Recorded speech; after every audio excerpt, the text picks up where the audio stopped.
Hello, I'm Luis. Welcome back to Rusted Horsepower. I'm doing pretty good. Just as an update, just letting you know I'm doing pretty good. Every day I get stronger. Every day I feel healthier.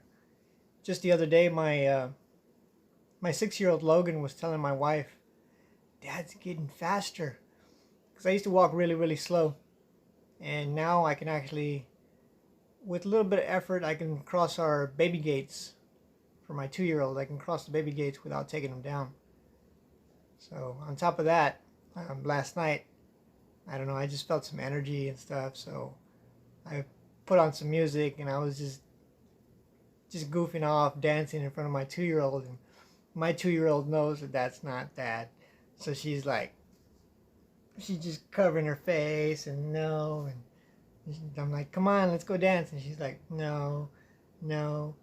And of course, after the song's done, she gets up to dance and I got to put it on again. And I don't have that much in me to where I can keep going for another one. I did my best to try though. But I'm learning a lot about the procedure.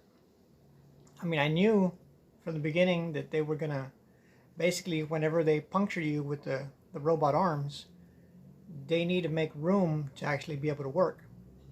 So one of the things they do is they inject air.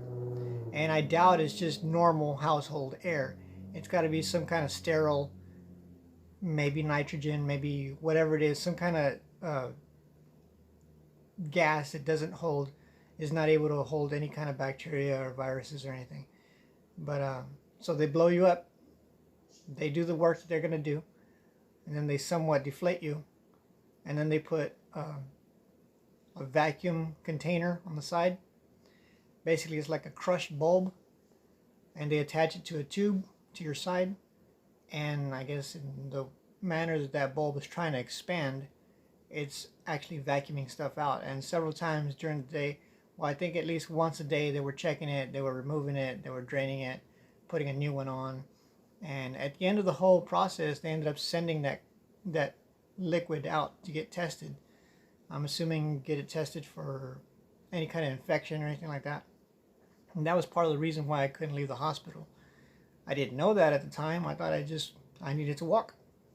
But and being that I have such a skinny frame, it felt really uncomfortable to have that tube in me. I mean, I never saw it because I don't like to look at stuff like that. But I want to say it was at least 4 to 6 inches into my side. Removing that thing, that kind of felt very uncomfortable. It wasn't painful, but it felt uncomfortable. And so, being that what I'm saying about the gas and the air, what I'm reading in the forums of people who have had similar surgeries is the shoulder pain is most likely caused by trapped air or gas. So the way you remedy that is with Gas X.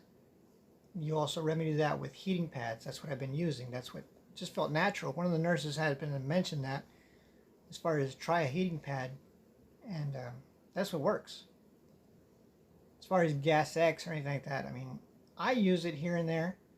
Of course, being that I have basically a kidney in recovery and only one full functioning kidney right now, anybody who has this kind of surgery, anybody who's in the same position, you need to research anything you're taking.